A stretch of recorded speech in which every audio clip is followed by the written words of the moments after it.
আল্লাহ পাক বলেন জিবরাইলের মাধ্যমে আমি দিলাম না। আল্লাহ পাক বলেন আমার হাবিবকে দুনিয়া থেকে ডেকে মেরাজে নিয়ে আসলাম। আল্লাহু আকবার। মেরাজে নিয়ে আসলাম। আসার পরে বললাম হাবিব বাবা আপনাকে আমি নামাজ দেব।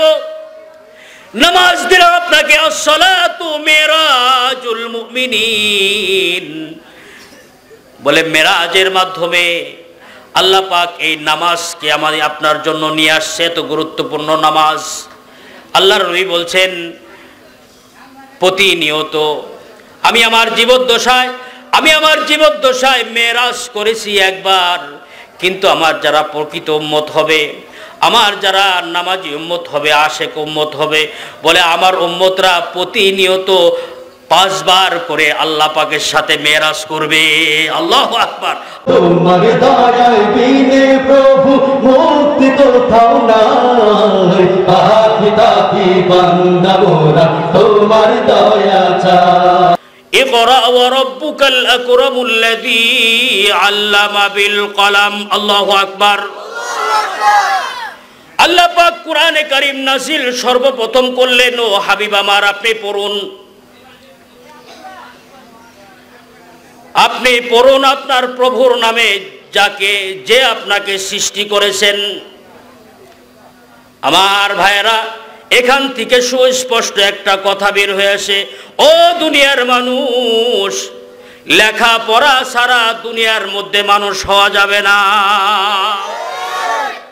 কথা বলেন। কোরআনে কারীম আল্লাহ পাক নাযিল করলেন হাবিবের উপর, পড়ুন আপনার প্রভুর নামে। কোরআনে কারীম যখন নাজিল হয় আল্লাহ পাকের হাবিবের উপরে, বলে নাজিল হওয়ার পর্বটাও অনেক কঠিন। ইকরা বিসমি রাব্বিকাল্লাযী খালাক।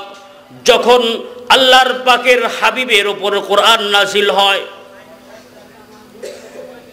জিবরাইল আমিন এসে তাকে চাপ দিল। চাপ দেওয়ার পরে শরীরের মধ্যে জ্বর এসে গেছে, কাঁপুনি, জ্বর এসে গেছে। এমত অবস্থায় এর যে ভার, এর যে ওয়েট, এর যে ওজন, বিশ্বনবীর শরীরের মুবারকে জ্বর এসে গেছে। বলে এটার ওয়েট কত, ওজন কত?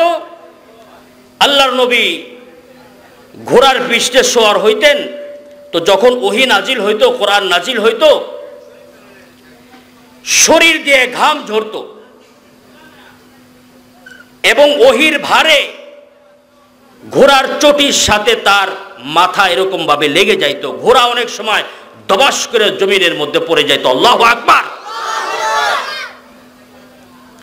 জমিনের মধ্যে পড়ে যাইতো। এরপরে যখন ওহী নাজিল হয়ে গেল, এরপরে বিশ্বনবী ঘামটা মুইছা একেবারে পরিষ্কার হয়ে সুন্দর একটা হাসি দিতেন। কি মজার হাসি!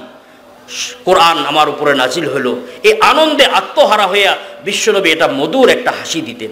বলে এমন হাসি, এমন দৃশ্য পৃথিবীতে আর কোথায় পাইবেন? তাফসীর ফি জিলালিল কোরআন আল্লামা কুতুব শহীদ রহমতুল্লাহি আলাইহি লেখেন, এই হাসিটা কেমন? বলে একজন মা তার সন্তান 10 মাস 10 দিন গর্ভে রাখার পরে যখন ভূমিষ্ঠ হওয়ার সময় হয়, তখন বাড়ির সমস্ত মানুষদের কাছ থেকে বলে, আমার যে অবস্থা, আমি মনে হয় আর বাঁচব না, আমাকে মাফ করে দাও। এই মাটা তখন তার স্বামীকে একান্তে গোপনে ডেকে বলে, পানের স্বামী, দীর্ঘদিন আপনার সাথে ঘর কন্যা করেছি, আমার যে অবস্থা, মনে হয় আমি এবার আর বাঁচব না। এই যে সংসার থাকলো, চাবি থাকলো, সব কিছু বুঝে নাও, তুমি আমাকে মাফ করে দাও। মা চলে গেলেন সুতিকা গৃহে, মা চলে গেলেন ক্লিনিকে অথবা অপারেশন থিয়েটারে চলে গেলেন। প্রসব বেদনা শুরু হয়ে গেল। সন্তানের প্রসব বেদনা এমন যন্ত্রণা, দুনিয়ার ভুক্তভোগী মা ছাড়া আর কেউ জানে না, আর কেউ জানে না। এত চরম কষ্টের ভিতর দিয়া মা যখন একটা সন্তান প্রসব করে, মা তো রক্তাক্ত হয়ে গেল, মা রক্তাক্ত হয়ে গেছে। সন্তান ভূমিষ্ঠ হইল, হওয়ার পরে সন্তান যখন ভূমিষ্ঠ হয়ে গেছে, আল্লাহ পাক বলেন তখন মায়ের মনের মধ্যে এই ফিলিংস আর এই টেন্ডেন্সি জাগ্রত করে দেই, দেখ কি হয়েছে, দেখ তোর কি হয়েছে।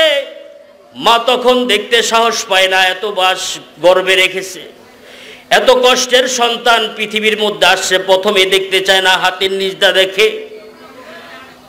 ছোট ছোট চোখ করে আর চোখে তাকায় দেখে। আমার ভাইয়েরা তাফসীরের মধ্যে আসছে, মা যখন এত কঠিন চরম মুহূর্তের মধ্যে একটা সন্তানকে প্রসব করলো, সন্তানটা দেখার সাথে সাথে সন্তানের চোখ আর মায়ের চোখে, দুই চোখে চার চোখের মিলন হয়ে যায়। আল্লাহ পাক বলেন এই চার চোখের মিলনের মধ্যে 10 মাসের পেটে ধরা কষ্ট আর ডেলিভারির কষ্ট, সন্তানের মিটি মিটি চাহনের মাধ্যমে আর মায়ের চাহনের মাধ্যমে, এই 2 সেকেন্ড 5 সেকেন্ডের মধ্যে আমি আল্লাহ পাক সমস্ত ডেলিভারির ব্যথা, সমস্ত 8 অথবা 10 মাসের ডেলিভারির ব্যথা আর পেটে ধরার সমস্ত ব্যথা আমি আল্লাহ পাক মুহূর্তের মধ্যে ভুলাইয়া দে। মা যখন ভুলায়, সন্তান যখন দেখে, মা সন্তানটা দেখে একটু মুচকি মুচকি হাসে। কি করে? কি যে একটা মধুর একটা হাসি দেয়। এই হাসি, এমন দৃশ্য পৃথিবীর সমস্ত সৌন্দর্যকে ম্লান করে দিয়েছে মায়ের এই হাসির সামনে। আল্লাহু আকবার। যখন কোরআনে কারীম চলে আসলো, এই কোরআনে কারীম যখন আল্লাহর রাসূলের উপর নাজিল হয়, আল্লাহ পাক ডাক দিলেন, কোরআনে কারীম নাজিল করবেন পৃথিবীর মধ্যে। সর্বপ্রথম ডাক দিলেন, ইন্না আরাদনাল আমানাতা আলাস সামাওয়াতি ওয়াল আরদি ওয়াল জিবাল ফাবাইনা আন ইয়াহমিলনাহা ওয়াশফাকনা মিনহা ওয়া হামালাহাল ইনসান ইন্নাহু কানা যালুমান জাহুলা। আল্লাহু আকবার। আল্লাহ পাক কোরআনে কারীম নাযিল করবেন। সর্বপ্রথম আল্লাহ পাক বললেন, আমার এই আমানতকে আমি আকাশের উপরে রাখতে চাইলাম। ও আকাশ, আমার এই কোরআন তুমি রাখো। আকাশ বলছে, মাবুদ আপনি আমাকে মাফ করে দেন। জমিনকে বলা হলো, ও জমিন তুমি কোরআনে কারীমকে ধারণ করো। জমিনও বলছে, মাওলা আমাকে মাফ করে দেন। পাহাড়কে বলছে, ও পাহাড় তুমি আমার এই কোরআনে কারীম নিবানি। পাহাড়ও বলছে, না মাওলা আমাকে মাফ করে দাও। সর্বশেষ বলছে, ও মানুষ তুমি এই কোরআনে কারীম নিবানি। মানুষ বলছে, হ্যাঁ মাওলা আপনার এই কোরআনে কারীমকে আমরা নিয়ে নিলাম। আল্লাহ পাক দিছে ধমক, ওয়া খুলিকাল ইনসানু যায়ীফা, তোদেরকে কত দুর্বল করে বানাইছি। আমার বড় বড় বান্দা, তাগড়া বান্দা, আসমান জমিন পাহাড়, এরা আমার কোরআন নিতে সাহস পায় না, আমার এই আমানত নিতে সাহস পায় না, আমার এই কালাম সংরক্ষণ করতে সাহস পায় না। তুই নিতে চাইলি? বান্দা তো চাইছে, হ্যাঁ মাওলা আপনার কোরআনে কারীম নিলাম। আল্লাহ দিছে ধমক, জয়ীব কোথাকার, দুর্বল কোথাকার, আমার এই কোরআনে কারীম নিবি? আল্লাহ পাক দিছে তো ধমক। এটা উদাহরণ বুঝি। এক ব্যক্তির 4 ছেলে। কয় ছেলে বলেন? কয় ছেলে? 4 ছেলে। বাবা বড় ছেলেকে কইছে, এই যে 2 মণ একটা বস্তা, এটা নিয়া মুক্তিযোদ্ধা বাজারে নিয়ে রাইখা আস। ধানের বস্তা, আলুর বস্তা, পেঁয়াজের বস্তা। তো বড় সন্তান একবার বস্তার দিকে তাকায়, আবার মাথা খাও যায়। আব্বা আপনি আমার মাফ করে দেন, আমি এত বড় বস্তা নিতে পারব না। সবচেয়ে বড় বান্দা, সবচেয়ে বড় সন্তান, কি বলেন কথা ঠিক কিনা? সবচেয়ে বড় সন্তান আব্বা বলছে বস্তাটা নাও, মাথা খাওয়া যায়, চুল খাওয়া যায়, নাক খাওয়া যায়, কাম, বাপ নে আমার মাফ করে দেয়। তো বাবার একটু মন খারাপ হয়েছে, মেজো বান্দারে মেজো সন্তানের দান, এই তুই তাহলে বস্তাটি নিয়ে যা। তো মেজো ভাই ভাবছে যে বড় ভাই পারে না, আমি কেমনে পারো। সেও কইছে বড় ভাই পারে না, আমি কেমনে পারবো, আমার তো উপায় নাই। ও কইছে বাবা মাফ করে দেন। এরপরে যে সেজো পরের জন 3 নাম্বার জন, তাহলে তুমি নাও, বড় 2 ভাই পারেন, আমার তো প্রশ্নে আসে না, আপনি মাফ করে দেন। তো ছোট একটা ছেলে আছে, কি আছে, নামি কাইলা। কি কাইলা? নামি কাইলা বুঝেন না, সবার ছোট, এটার কি কয়? নামি কাইলা পোলা, বুঝেন নাই কথা? কি কয়? কি কয়? ধরে কর, আদরের পোলা, নামি কাইলা। আল্লাহু আকবার কর, আরো জোরে বলেন। তো বাবাই কইছে তাহলে তুই নে, তুই নিতে পারবি। তো ছোট সন্তান ভাবছে বড় ভাই পারে না, মাঝে ভাই পারে না, সেজো ভাই পারে না। এই 3 জনের কাছে যখন প্রস্তাব দিছে আব্বা, কেউ সবাই প্রত্যাখ্যান করছে, মানা করছে। আব্বার চেহারাটা মলিন হয়ে গেছে। কি হয়ে গেছে? চেহারাটা কি কালো হয়ে গেছে, মলিন হয়ে গেছে। তো সন্তান ভাবছে আমি পারি আর না পারি দেখবো পরে, আমি পারি আর না পারি দেখবো কি, জোরে কোন, পারি আর না পারি দেখবো কি। আগে বাবার চেহারার মধ্যে হাসি ফুটাই নেই। আল্লাহু আকবার। বাবার চেহারার মধ্যে কি করে নেই? তো বলছে আব্বা আমি পারো। তো দিছে তো ধমক, বড়জন পারে না, মেজজন পারে না, ছোটজন পারে না, তুই নিতে চাইলি। দিছে তো ধমক, কিন্তু মনে মনে খুশি কিনা, কথা কর না কে, মনে মনে খুশি না? দিছে তো ধমক, একবারে ধমক দিলে কেব, কিন্তু ভিতরটা কি খুশিতে বাকবাক হয়ে গেছে। আল্লাহু আকবার। ইন্না আরাদনাল আমানাতা আলাস সামাওয়াতি ওয়াল আরদি ওয়াল জিবাল। আল্লাহ পাক তার বড় বান্দাকে ডেকে বললে, ও বড় বান্দা, আকাশ তোর উপর আমি আমার কোরআন কারীম রাখতে চাই। আকাশ বলছে মাওলা মাফ করে দাও।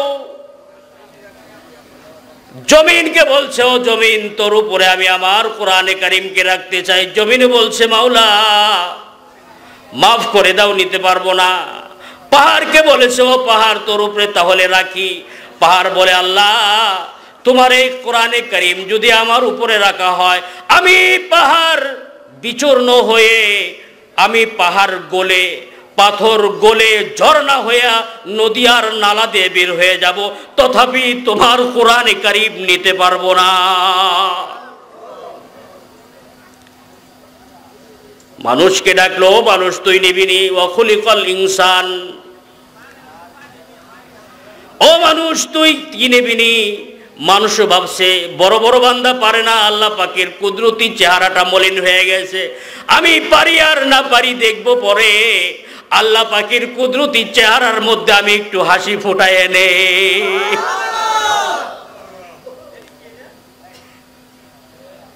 কোরআনে কারীম পায়া গেল, মানুষ মুফলে হয়ে গেল, মানুষ মুমিন হয়ে গেল, ঈমানদার হয়ে গেল।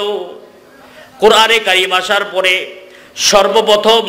সর্বপ্রথম দাওয়াত দিলেন, কালিমার দাওয়াত দিলেন। ইয়া আইয়ুহান নাস, ইয়া আইয়ুহান নাস কুলু লা ইলাহা ইল্লাল্লাহু তুফলিহুন।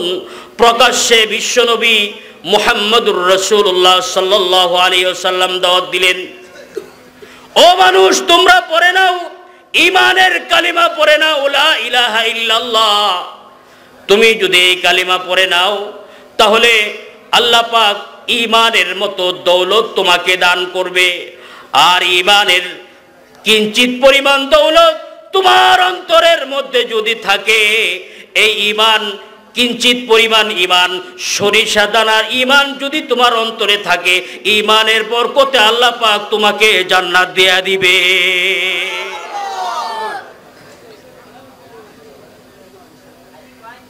মানুষদেরকে পড়ালেন, ও মানুষ তোমরা পড়ো লা ইলাহা ইল্লাল্লাহ।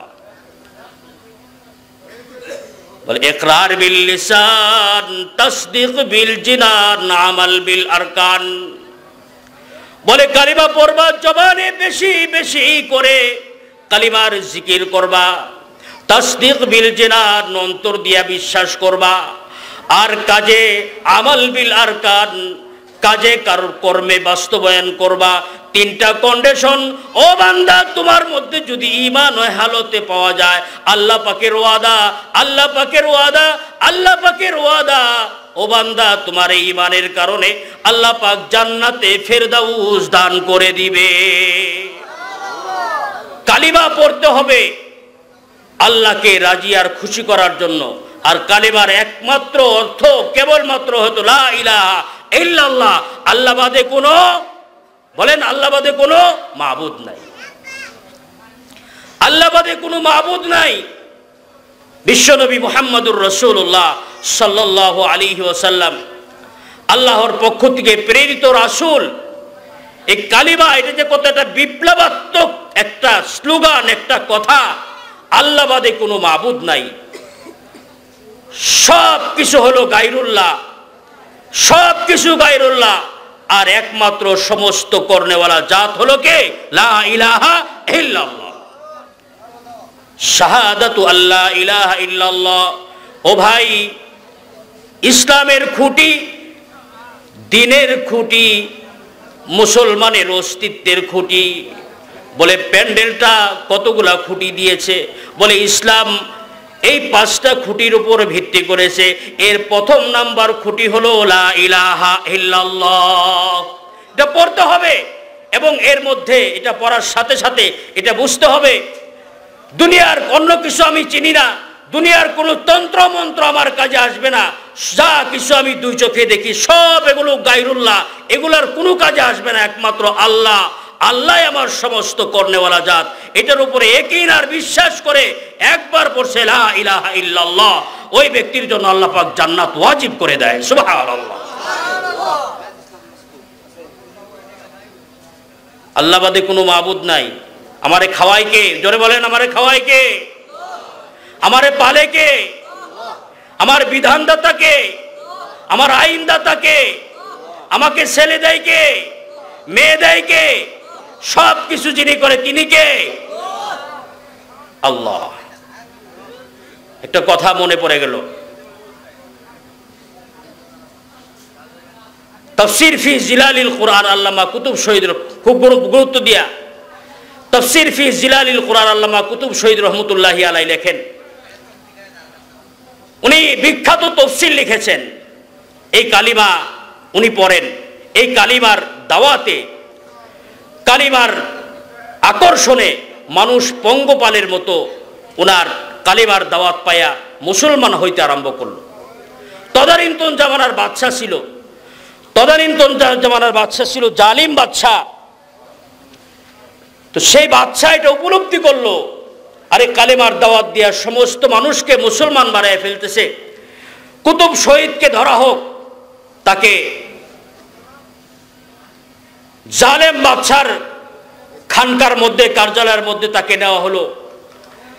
বলে তুমি কিসের দাওয়াত দিচ্ছ যে দাওয়াতের কারণে মানুষ পঙ্গপালের মতো তোমার দিকে চলে আসে? বলে তাওহীদের কালিমা, একাত্মবাদের কালিমা, ঈমানের মূল মন্ত্র কালিমার দাওয়াত।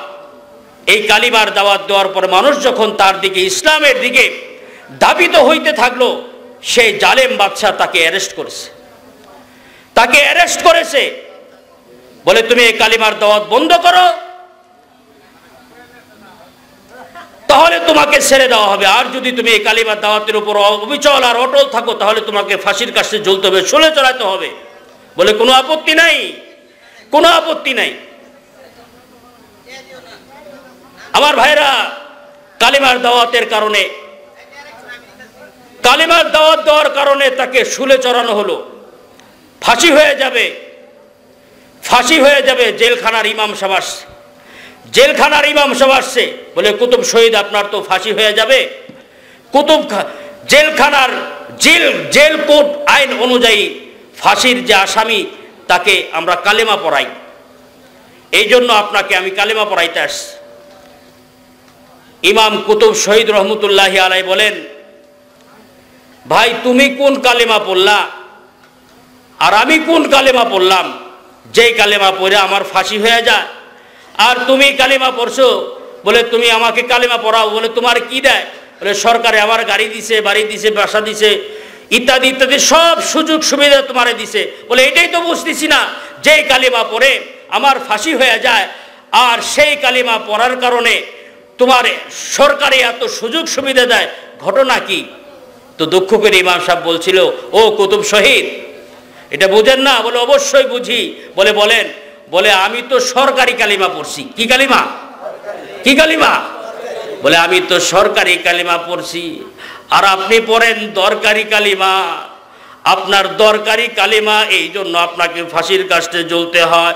আর ও কুতুব শহীদ, আমি সরকারি কালিমা পড়ছি, সব জায়গায় আমি চলি, আলুর সাথেও আমারে খাওয়া যায়, বাজির সাথেও আমারে খাওয়া যায়, গানেও আমি যাই, মেলাতেও আমি যাই, মসজিদেও আমি যাই, সব জায়গায় আমি যাই। আমি হলো সরকারি মানুষ, যেখানে ইচ্ছে সেখানে যাই, আমার কোনো ভেদাভেদ নাই। এই জন্য হলো আমার কালিমা দাম নাই।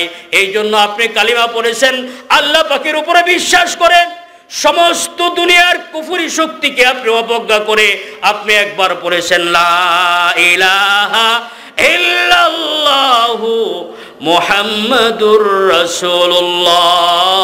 এই দরকারি কালিমা পড়ার কারণে আপনি ফাঁসির কাস্টে ঝুলতেছেন, আর ফাঁসি হয়ে যাবে, আর সোজাসুজি আপনি আল্লাহ পাকের জান্নাতে চলে যাবে। আমার ভাইরা, এটা হলো ঈমানের মূল মন্ত্র। এরপরে যে বিষয়টা আমি আপনার জন্য আসছে সেটা হলো কি? নামাজ। সেটা হলো কি? নামাজ। মানুষ ঈমান আনার পরে সর্বপ্রথম যে কাজটা করবে সেটা হলো বান্দার উপরে আল্লাহ পাকের পক্ষ থেকে নামাজ ফরজ করে দেওয়া হয়েছে। কি হয়ে দিয়েছে? নামাজকে আল্লাহ পাক ফরজ করে দিয়েছে। আমার ভাইয়েরা বুঝেন, বলে একজন মানুষ পৃথিবীর মধ্যে শুধু আমি আপনি নয়, আমি আপনাকে আল্লাহ পাক সৃষ্টি করেছেন, আল্লাহ পাকের দাসত্ব আর গোলামির মাধ্যমে বান্দা তোমার জিন্দেগি যাপন করবে। আমরা জিজ্ঞাসা করলাম, ও আল্লাহ, পৃথিবীর মধ্যে আমাদেরকে পাঠাইলেন, আমাদের কাজ কি, আমরা কি করব? আল্লাহ পাক কোরআনে কারীমের মধ্যে জানিয়ে দিলেন, ওয়ামা খালাকুতুল জিন্না ওয়াল ইনসা ইল্লা লিয়াবুদুন। আল্লাহু আকবার।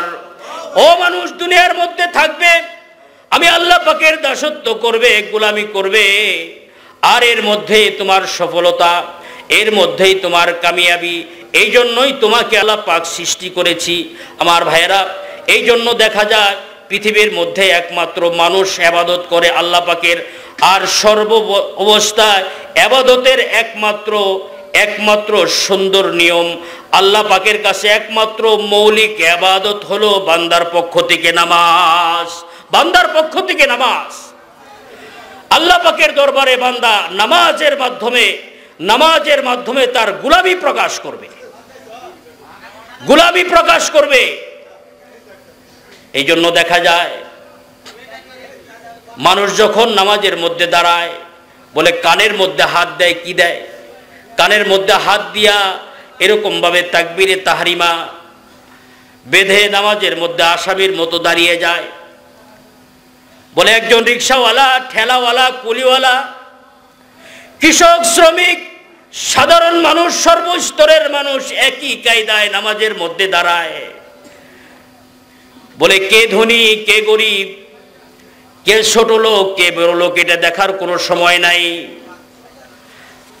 বলে নামাজের কাতারে আসবে তো সবাই একই অবস্থানের মধ্যে আসবে। কে শিক্ষিত, কে মূর্খ, এটা আল্লাহ পাক দেখে না। আল্লাহ পাক বলেন, যখন আমার গোলামি করবা তো সমস্ত মানুষ গোলামের হাইসিয়তে, গোলামের নিয়মে মসজিদের মধ্যে সবাই একাকার হইয়া, কাতারবদ্ধ হইয়া সবাই একত্রিত দাঁড়িয়ে যাও। এটাই আল্লাহ পাকের ইবাদতের অন্যতম নিদর্শন আর আলামত। কে ধনী, কে গরিব, এটা দেখার সময় নাই। কে রিক্সা চালক, কে ঠেলা চালক, কার গায়ের থেকে দুর্গন্ধ আসে, এটা দেখার সময় আছে? বলে এখানে কোনো সময় নাই। এটা কার ঘর? জোরে বলেন কার ঘর? কার ঘর এটা? আল্লাহ পাকের ঘরে, এখানে কার দেখার সময় নাই। সবাই এক কাতারে দাঁড়িয়ে যাবে। এই জন্য আল্লামা ইকবাল বলেছেন, এক হি সব মে খারি হু গাই মাহমুদ ও আয়াস, এক হি সব মে খারি হু গাই মাহমুদ ও আয়াজ, না কোই বান্দা রাহা और न कोई बंदा नवाज। अल्लाह আকবার। বাদশাহ আয়া, বাদশাহ মাহমুদ এবং তার চাকর আয়াজ একই অবস্থানে নামাজের মধ্যে দাঁড়িয়েছে। বলে পাশে বাদশাহ দাঁড়িয়েছে, পাশে তার চাকর দাঁড়িয়েছে, একই কাতারের মধ্যে সবাই দাঁড়িয়েছে। বলে মসজিদের কাতার, নামাজের কাতার এমন কাতার, এখানে কেউ দাঁড়াবে কে বাদশাহ আর কে চাকর, কে রাখাল, এটা দেখার সময় নাই। যখন মসজিদের মধ্যে আসছো, নামাজের মধ্যে আসছো, তখন রাজা আর প্রজা, বাদশাহ আর সাধারণ মানুষ, রিক্সা চালক আর ধনী মানুষ, কোটিপতি যে যাই থাকো না কেন, নামাজের মধ্যে আসছো তো সবাই মিলেমিশে একাকার হয়ে সবাই আল্লাহ পাকের গোলাম বনে গেছে। আল্লাহু আকবার। সবাই আল্লাহ পাকের গোলাম বনে গেছে। এই জন্য আমার ভাইয়েরা, এই জন্য নামাজকে আমি আপনাকে পড়তে হবে, এটা আমি আপনার জন্য অত্যাবশ্যক। প্রত্যেকটা মানুষের উপরে নামাজকে আল্লাহ পাক ফরজ করেছেন। আর হাদিসের মধ্যে বিশ্বনবী মুহাম্মদুর রাসূলুল্লাহ সাল্লাল্লাহু আলাইহি ওয়াসাল্লাম বলেছেন, কোরআনে কারীমের এক আয়াতের মধ্যে আসছে, আল্লাহ পাক কোরআনে কারীমের মধ্যে বলেন, ও বান্দা তুমি নামাজ পড়বা, ইন্নাস সালাতা কানাত আলাল মুমিনিনা কিতাবাম মাওকুতা। বান্দা নামাজ পড়বা আর সময়ের দিকে লক্ষ্য রাখিয়া, সময়ের প্রতি যত্ন নিয়ে যথা সময়ে তোমাকে নামাজ পড়তে হবে। অবহেলা করা যাবে না। জোহরের নামাজ আসরে পড়লাম, আসরের নামাজ ফজরে পড়ে দিলাম, ফজরের নামাজ এশার সময় পড়ে দিলাম, এভাবে করে হবে না। যখন ওয়াক্ত হয়েছে ওয়াক্ত মতো সময় মতো নামাজ পড়া, এটা মোমেন বান্দার অন্যতম দায়িত্ব। এই দায়িত্ব প্রত্যেকটা মোমেন আর মুসলমানকে পালন করতে হবে, না করলে আল্লাহ পাকের জাহান্নামে যাইতে হবে। কথা বলেন ঠিক কিনা ভাইয়েরা? আমার ভাইয়েরা, হাদিস শরীফের মধ্যে আসছে, আউয়ালু মা ইউহাসাবু বিহিল আবদু ইয়াউমাল কিয়ামাতিস সালাহ। বিশ্ব নবী মুহাম্মদুর রাসূলুল্লাহ সাল্লাল্লাহু আলাইহি ওয়াসাল্লাম ইরশাদ করেছেন, কিয়ামতের দিন সর্বপ্রথম মানুষের হিসাব নেওয়া হবে। আর দুনিয়ার মধ্য থেকে মানুষের হিসাবটা যদি সুন্দর হয়ে যায়, নামাজটা যদি সুন্দর হয়ে যায়, আর বাকি আমল, নামাজ সুন্দর হয়ে গেছে, বাকি আমল আল্লাহ পাক তো নাও দেখতে পারে, কিন্তু বান্দা তোমার নামাজটা সুন্দর হয়ে গেছে, এই নামাজের কারণে বাকি সমস্ত জায়গা আমি আপনার জন্য আল্লাহ পাক আসান করে দিবে।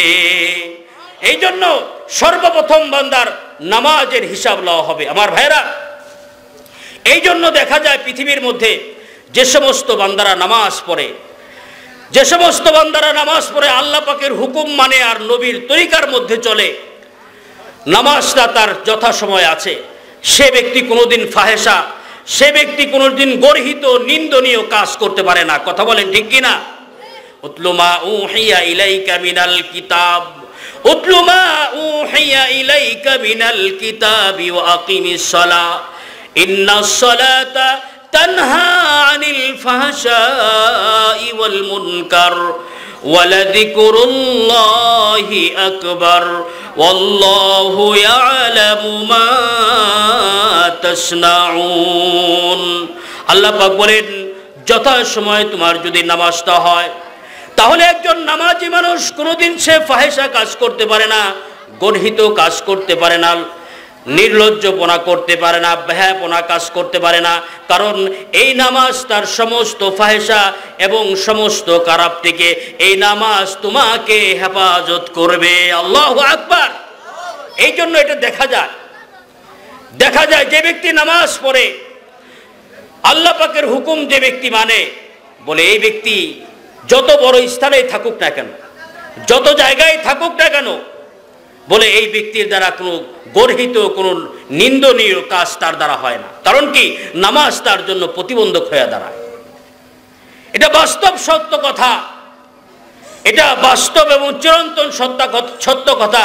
যে ব্যক্তি নামাজের হেফাজত করছে, বলে সে ব্যক্তি আল্লাহ পাকের সমস্ত হেফাজত, সমস্ত হুকুমের হেফাজত করে দুনিয়ার সমস্ত মাখলুকাতের হককে ওই ব্যক্তি আদায় করতে জানে।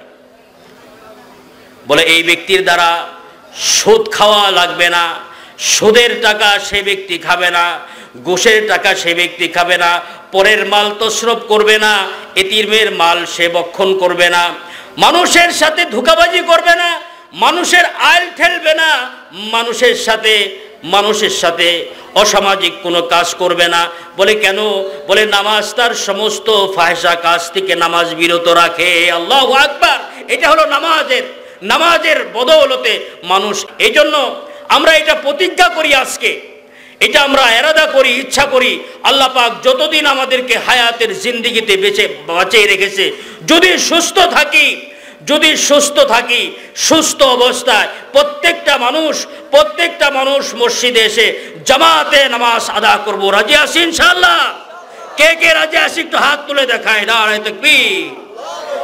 আল্লাহ পাক আমাদের সবাইকে কবুল করেন, সবাই বলি আমিন। আমার ভাইরা, নামাজ ছেড়ে দিলে আল্লাহ পাক বড় গুসা হন, বড় রাগ হয়। কিয়ামতের ময়দানে বান্দার নামাজের হিসাব লওয়া হবে যখন হাসর নাসর আরম্ভ হয়ে যাবে।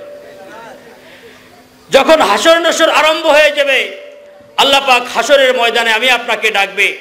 সেদিন ওয়াহিদুল কাহার নাম ধারণ করবে, সিংহাসনে বসে সেদিন সমস্ত হাসরবাসীকে বলবে, 1 মিনিটে আল্লাহ পাক হিসাব নিয়ে নিবে। বান্দা, দুনিয়ার মধ্যে নামাজ পড়েছো? নামাজ যদি পড়ে থাকো, আমার সামনে একটা সিজদা দাও, আল্লাহর কসম করে বলি, যারা দুনিয়ার মধ্যে নামাজের অভ্যস্ত ছিলেন, যারা নামাজ পড়ছেন, সেদিন আল্লাহ পাকের সামনে অনায়াসে সিজদা দিতে পারবেন। সুবহানাল্লাহ। অনায়াসে সিজদা দিতে পারবেন। আর যারা দুনিয়ার মধ্যে নামাজ পড়ার অভ্যাস ছিল না, যারা মসজিদের সাথে যোগাযোগ ছিল না, মসজিদের সাথে যাদের সম্পর্ক ছিল না, নামাজের মধ্যে যারা যায় নাই, আল্লাহর কসম সেদিন ওই ব্যক্তি সিজদা দিতে যাবে, সেদিন তক্তার মতো, গাছের মতো দাঁড়িয়ে থাকবে, আল্লাহ পাকের দরবারে সিজদা দিতে পারবে না। নাউজুবিল্লাহ। সিজদা দিতে পারবে না। আর যখন সিজদা দিতে পারবে না, তাদের জন্য ভয়ানক কঠিন আযাবের ব্যবস্থা। আল্লাহ পাক কোরআনে কারীমের মধ্যে বলেন, ইয়াউমা ইউকশাফু আন সাকিন ওয়া ইউদআউনা ইলা সুজুদি ওয়া হুম সালিমুন। আল্লাহ পাক হাসরের দিন কিয়ামতের ময়দানে সমস্ত মানুষদেরকে দাঁড় করানো হবে, আর বলবে, ও বান্দারা, তোমরা আমার সামনে সিজদা দাও। আর সেদিন যদি আমি আপনি সিজদা না দেই, সিজদা দুনিয়ার মধ্যে দেই নাই, এই জন্য সেদিন আমি আপনি দিতে পারবো না। আর যারা দুনিয়ার মধ্যে সিজদা দিয়েছে, অনায়াসে আল্লাহ পাকের দরবারে সেদিন সিজদা দিতে পারবে। সুবহানাল্লাহ। আমার ভাইয়েরা, শুধু এখানে তাই নয়, সেদিন যারা সিজদা না দিতে পারবে, সেদিন যাদের সিজদা না দিতে পারবে, তাদের সামনে ভয়ানক আযাবের অবস্থা দেখানো হবে। এবং এখানেই শেষ নয়, আল্লাহ পাক বলেন, বেনামাজি যারা দুনিয়ার মধ্যে থাকবে, নামাজ না পড়ার কারণে, আল্লাহ পাক ওই ব্যক্তিদের জন্য নির্দিষ্ট একটা জাহান্নাম বানিয়ে রেখেছেন। সেই জাহান্নামের নামও কোরআনে কারিমে লেখা হয়েছে। কোরআনে কারিমে বলা হয়েছে, ওই জাহান্নামের নাম হলো সাকার নামক জাহান্নামে বেনামাজিদেরকে নিক্ষেপ করা হবে। নাউজুবিল্লাহি মিন যালিক। বলে সাকার, এই জাহান্নামটা শুধু বেনামাজিদের জন্য। আল্লাহ পাক কোরআনে কারিমেও এই কথা বলে সাকার শব্দটা বলে দিয়েছেন। এই সাকারের বেনামাজির জন্য জাহান্নামের শাস্তির কথা বলে দিয়েছেন। ইয়াতাসাআলুনা আনিল মুজরিমিন মা সালাকাকুম ফি সাকার ক্বালু লাম নাকু মিনাল মুসাল্লিন। সেদিন জান্নাতীরা ডেকে বলবে, ও ভাই, তোমার সাথে আমি চলাফেরা করতাম, উঠা বসা করতাম, একই বাজারে বাজার সদাই করতাম, কিন্তু তুমি এই জাহান্নামের মধ্যে আইলা কা? কি হয়েছে? তোমার দোষটা কি? কি কারণে আসছো? এখানে আসলা কেন তুমি? আমরা তো জান্নাতের মধ্যে আসছি, তুমি এই সাকার নামক জাহান্নামের মধ্যে পড়ে রইলা, নিক্ষিপ্ত হইলা, কারণটা কি?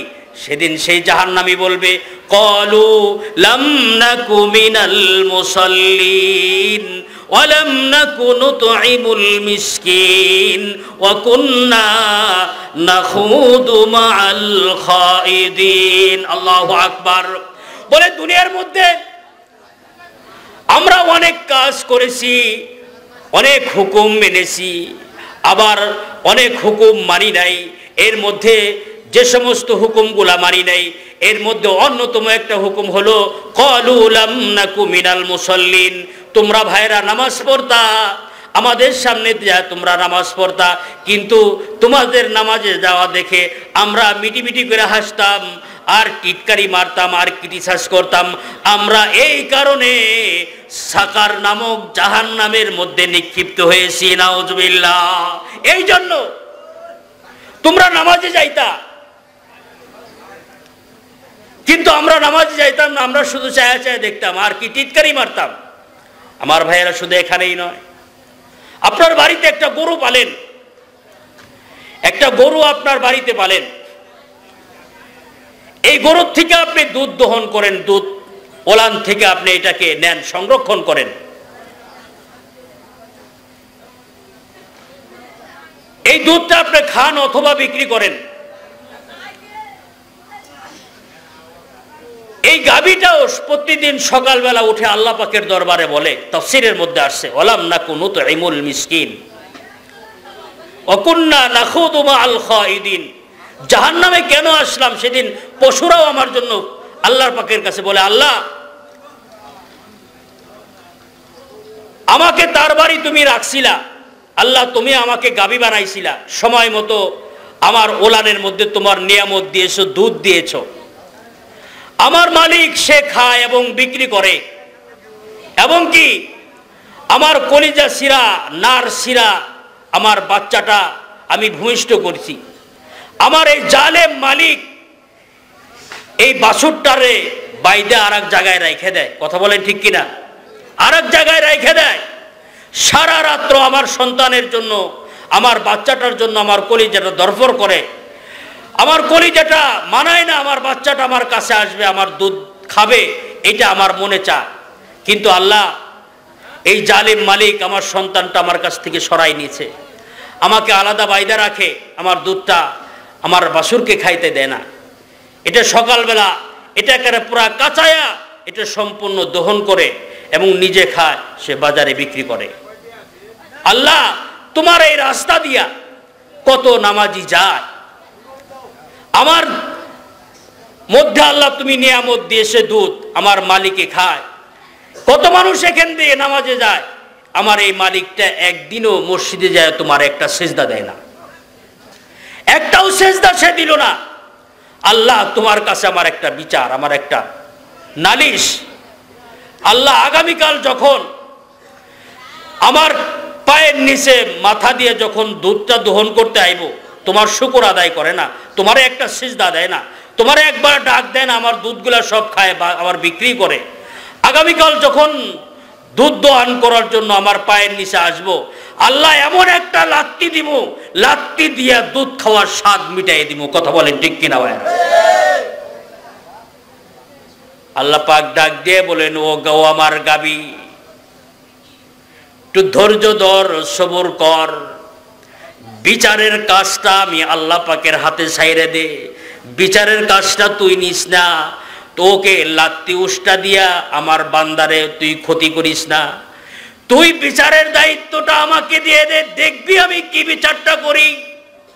ইয়াতাসাআলুনা আনিল মুজরিমিন মা সালাকাকুম ফি সাকার। আমি আল্লাহ পাক তোর পালের মধ্যে, তোর বাড়ির মধ্যে গাবি দিয়েছিলাম, দুধ খাইছস, আর দুধ খাওয়ার পরে একটা বার আল্লাহ পাককে একটা ডাক দেশ নাই। গাভী কতবার আমার কাছে বিচার দিছে, বিচার আমি গাভীরে সান্ত্বনার বাণী দিয়েছি, ও আমার গাভী ধৈর্য ধর, সবর কর, বিচারের দায়িত্বটা আমি আল্লাহ পাকের কাছে ছেড়ে দে। আমি এমন বিচার করনেওয়ালা, আমি এমন ইনসাফ করনেওয়ালা, আমি এমন ধরনেওয়ালা।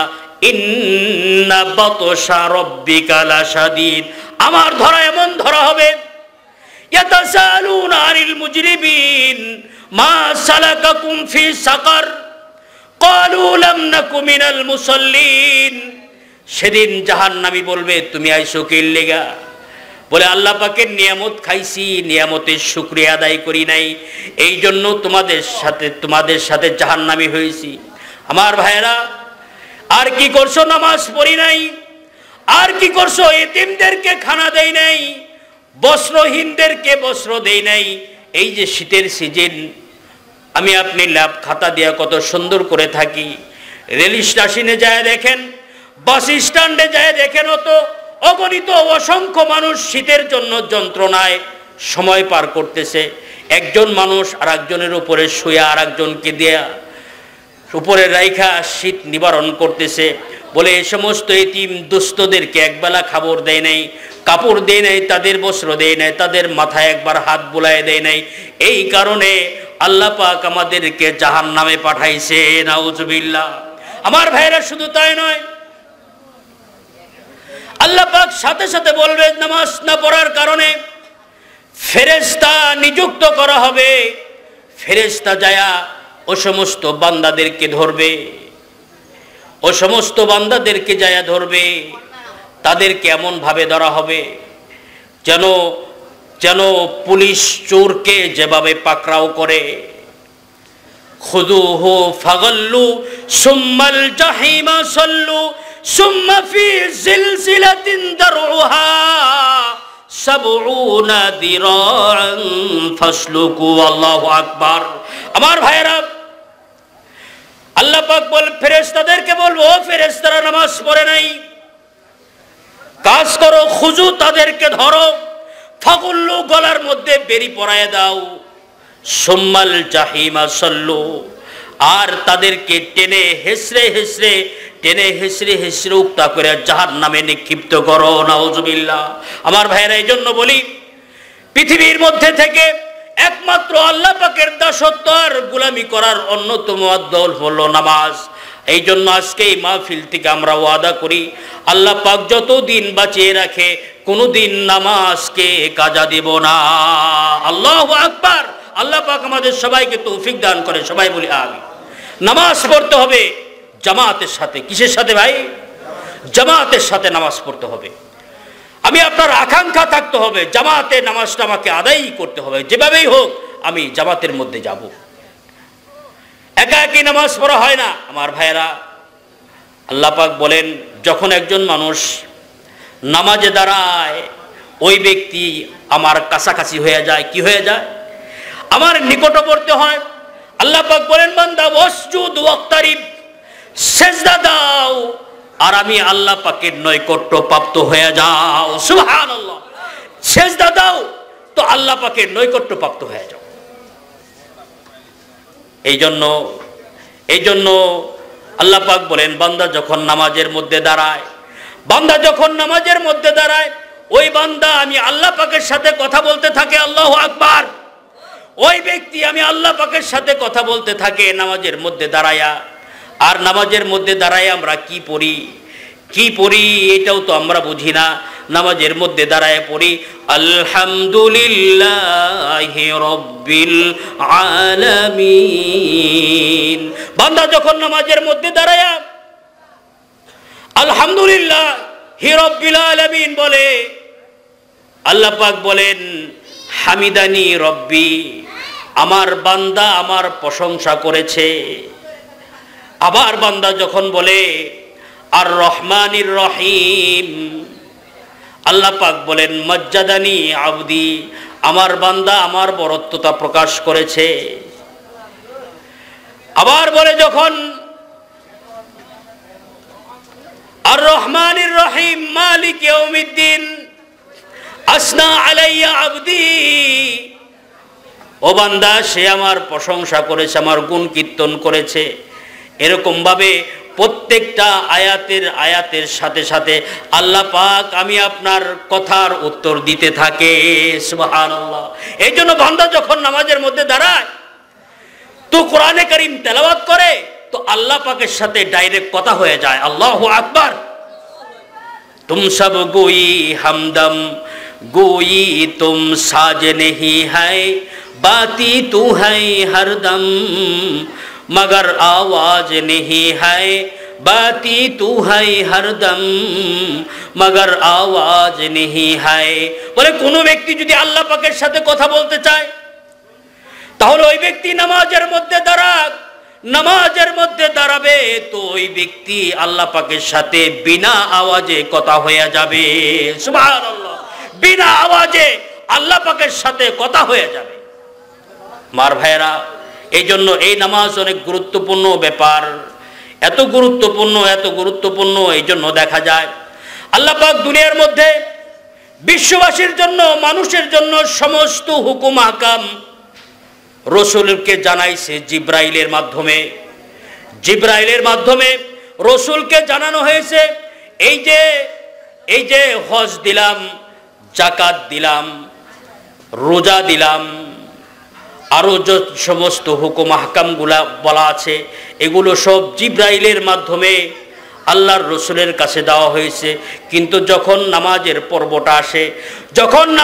পর্বটা আসে আল্লাহ পাক বলেন এত গুরুত্বপূর্ণ জিনিস এটা আপনাদের কিভাবে বুঝাই, এটা কিভাবে বুঝাই আপনাদেরকে? আপনার মেয়ের জন্য আপনি বিদেশ থেকে বড় একটা হার কিনে নিয়ে আসছেন, গলার জন্য 1 লক্ষ অথবা 2 লক্ষ টাকা দাম। এই হারটা আপনি আপনার মেয়ের বাড়িতে পাঠাইবেন। ইতিপূর্বে আগে আপনার মেয়ের বাড়িতে আপনার বাড়ির থেকে কোনো হাদিয়া তোহফা পাঠাইছেন, আপনার ছোট ছেলেদের এটা নিয়ে গেছে, যা এটা তোর বোনের বাড়িতে দিয়ে আয়। কথা বলেন ঠিক কিনা? দিয়ে আস যা। কিন্তু আপনি গুরুত্বপূর্ণ একটা জিনিস বলে এটা 2 লক্ষ টাকা দাম, 2 লক্ষ টাকা দাম বলে এটা তো এই ছোট বাচ্চার কাছে পাঠানো যায় না। বলে এক কাজ কর, তুই যা খবর দে, বলে তোর ভগ্নপতি যে তাকে একটু খবর দে, আমি একটা হাদিয়া আনছি, এইটা তার কাছে আমি বুঝাই দেই, অনেক দামি, এটা রাস্তাঘাটে গেলে তোর কাছ থেকে নিয়ে যাবো। কথা বলে ঠিক কিনা? আমার ভাইয়েরা, কথাটা এমনই। আল্লাহ পাক সমস্ত হুকুম আহকাম দিলেন জিব্রাইলের মাধ্যমে। যখন নামাজ নামক দৌলত চলে আসলো আল্লাহ পাক বলেন জিব্রাইলের মাধ্যমে আমি দিলাম না। আল্লাহ পাক বলেন আমার হাবিবকে দুনিয়া থেকে ডেকে মেরাজে নিয়ে আসলাম। আল্লাহু আকবার। মেরাজে নিয়ে আসলাম। আসার পরে বললাম হাবিব আপনাকে আমি নামাজ দেব। নামাজ দিলাম আপনাকে। আসসালাতু মিরাজুল মুমিনিন। বলে মেরাজের মাধ্যমে আল্লাহ পাক এই নামাজকে আমাদের আপনার জন্য নিয়ে আসছে। এত গুরুত্বপূর্ণ নামাজ। আল্লাহর নবী বলছেন প্রতিনিয়ত আমি আমার জীবদ্দশায় মেরাজ করেছি একবার, কিন্তু আমার যারা প্রকৃত উম্মত হবে, আমার যারা নামাজি উম্মত হবে, আশেক উম্মত হবে, বলে আমার উম্মতরা প্রতিনিয়ত 5 বার করে আল্লাহ পাকের সাথে মেরাজ করবে। আল্লাহু আকবার। 5 বার করে মেরাজ করবে, আল্লাহ পাকের সাথে কথা বলবে, আল্লাহ পাকের সাথে সম্পর্ক কায়েম করবে, আল্লাহ পাকের সাথে তাআল্লুক মা আল্লাহ, আল্লাহ পাকের সাথে সম্পর্ক বনে যাবে। আর এই নামাজের মাধ্যমে সমস্ত সমস্যার সমাধান নামাজের মাধ্যমে করে ফেলবে। নামাজের মাধ্যমেই সমস্ত চিজ আর আসবাব নামাজের মধ্যে নিয়ে আসবে। বলে তোমার পেরেশানি, তোমার দুশ্চিন্তা, তোমার অভাব, বলে রিজেকের অভাব, বলে কোনো কিছু দরকার নাই, তুমি নামাজের মধ্যে দাঁড়াও। লা নাসআলুকা রিজকা ওয়া আমুর আহলাকা বিসসালাত, লা আমুর আহলাকা বিসসালাত। আল্লাহর হাবিবের উপরে এই আয়াত নাজিল হয়েছে। ওয়া আমুর আহলাকা বিসসালাতি ওয়াসতাবির আলাইহা লা নাসআলুকা রিজকা। ও হাবিব আমার, আপনি আপনার ছেলে মেয়ে স্ত্রী পরিবার পরিজন নিয়ে নামাজের মধ্যে আপনি দাঁড়িয়ে যান। আমার কাছে আপনি রেজেক চাবেন না, সওয়াল করবেন না, সমস্ত রেজেকের জিম্মাদারি আমি আল্লাহ পাক গ্রহণ করে নিলাম। সুবহানাল্লাহ। আমার ভাইয়েরা, এই জন্য নামাজ প্রত্যেকটা মানুষের উপরে ফরজ। এই ফরজ ইবাদত মসজিদের মধ্যে এসে আদায় করব। আর আমার মা বোনদের জন্য এই কথা আমি বলবো, যারা মা বোনরা আশেপাশে আছেন, আমার মা বোনদের জন্য এই কথাটা, হাদিস শরীফের মধ্যে আসছে, আলমার আতু ইদা সাল্লাত খামসাহা। আমার মা বোনেরা কান খাড়া করেন, আমার মা বোনেরা কান খাড়া করেন। আলমার আতু ইদা সাল্লাত খামসাহা। ও আমার মারা, পুরুষদের জন্য জান্নাতে যাইতে সমস্যা, জান্নাতে যাইতে অনেক সমস্যা, অনেক পেরেশানি, কিন্তু আমার মাদের জন্য, আমাদের বোনদের জন্য জান্নাতকে এত সহজ আল্লাহ পাক করেছেন, এত সহজ করে দিয়েছেন। সাথে সাথে 5টা কাজ করবে, 5টা কাজ করলেই ওই বান্দির জন্য আল্লাহ পাকের জান্নাত। আল্লাহু আকবার। 1 নম্বর, আমার মা বোনেরা, আলমার আতু ইদা সাল্লাত খামসাহা। যেই মা 5 ওয়াক্ত নামাজ পড়বে, এটা 1 নম্বর কাজ। ওয়াসামাত শাহরাহা। আর রমজান শরীফের রোজা রাখবে। ওয়া আহসানাত ফারজাহা। নিজেকে পর্দার মধ্যে রাখবে, সতীত্বের মধ্যে রাখবে, নিজে পর্দা করবে, নিজেকে আবৃত রাখবে। আল্লাহ পাকের হুকুম, পর্দা ফরজ, নামাজও যেমনি করে ফরজ, আপনার উপরে পর্দাটা এরকম ফরজ। তো নিজেকে যদি আপনি সংরক্ষণ করতে পারেন, পর্দার মধ্যে রাখতে পারেন। ওয়া আহসানাত ফারজাহা ওয়া তাআত বালাহা। আর আপনার স্বামীর খেদমত করবেন, তার কথা মতো চলবেন, তার চিন্তা চেতনার উপরে আপনি জীবন গ্রহণ করবেন। এই 4টা কাজ যদি কোনো মা করতে পারে, ওই মার জন্য আল্লাহ পাকের জান্নাতের 8টা দরজা খোলা। সুবহানাল্লাহ, 8টা দরজা খোলা। এই জন্য প্রিয় ভাই সব, আমার মা বোনদের জন্য এই কথাগুলো বলে গেলাম। আল্লাহ পাক আমাদের সবাইকে নামাজের মধ্যে উদ্বুদ্ধ হওয়ার তৌফিক দান করেন। সবাই বলি আমিন।